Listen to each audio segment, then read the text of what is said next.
George Hambach. I live up in Evanston. I work at part-time jobs, all kinds of stuff. I'm not a very handy person. I've always wanted to be creative and build things since I was a little kid. And when I was in high school, I went over to see my aunt's new house, and my uncle, who was blinded in World War II, he had a woodworking shop, and I thought if he can do it, I can do it. So I took a shop class in high school and asked my mother what she'd like me to build. She said, I'd like a nice big chopping block. And I said, well, that should be easy. Well, by the time I finished with this big, thick piece of wood, it was down to a half-inch thick.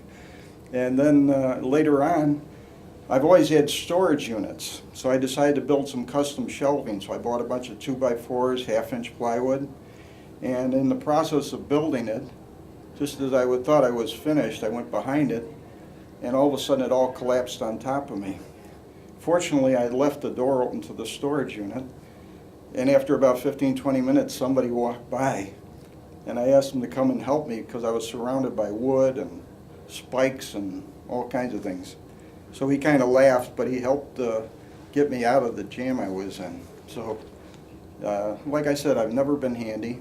Always wanted to build stuff. I watch this old house. I see guys like Norm making all this fancy furniture and stuff, and I think, I don't know how they do it. And I just wish that I was capable of doing the same thing.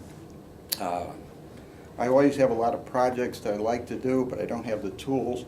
My toolbox consists of a shoebox size little plastic box with a little tiny hammer, 2 pairs of pliers, and a couple of screwdrivers, and that's about it.